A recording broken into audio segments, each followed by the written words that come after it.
Tudo bem? Vamos continuar nossos estudos de língua portuguesa?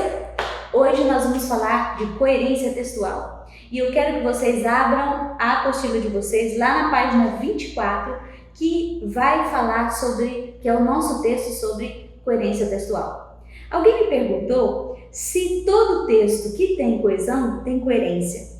Nem sempre.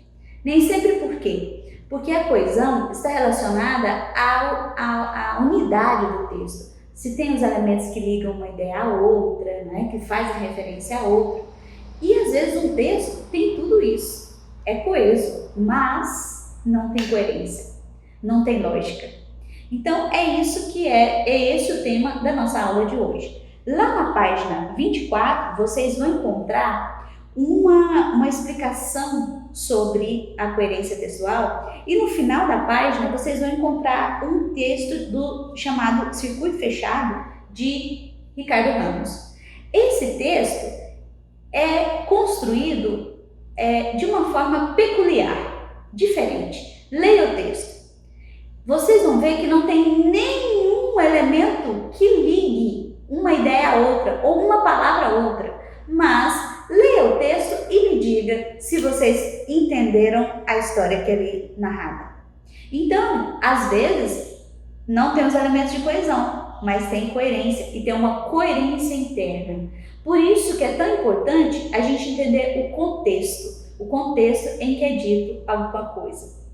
Depois vocês vão ler um poema chamado A Pesca, de Afonso Romano de Santana, que também brinca com essa ideia de coesão e coerência. Nós vamos falar sobre esses dois textos lá no nosso debate.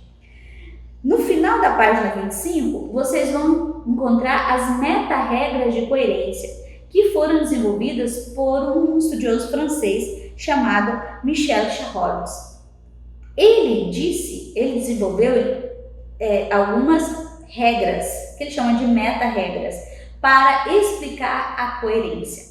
A primeira delas é a meta-regra de repetição, que diz o seguinte, que um texto coerente, ele também tem que ter coesão. Se ele tem coesão, ele obedece à meta-regra de repetição. A segunda meta-regra é a meta-regra de progressão, em que ele vai dizer, olha, um texto também, para ser coerente, ele tem que trazer ideias novas a cada instante. Não pode ficar repetindo e falando a mesma coisa ao mesmo tempo. A terceira meta-regra é a da não contradição, que diz o seguinte, o que se diz no início tem que estar de acordo com o que se diz no final, porque senão contradiz, né? O próprio nome está dizendo não contradição. E a última meta-regra é a de relação, em que um texto tem que ser coerente de acordo com o mundo real. Porque nós estamos falando de textos científicos, de textos de opinião, de artigos, não é isso? Na literatura, isso é diferente, porque a literatura tem a licença para criar, tá certo?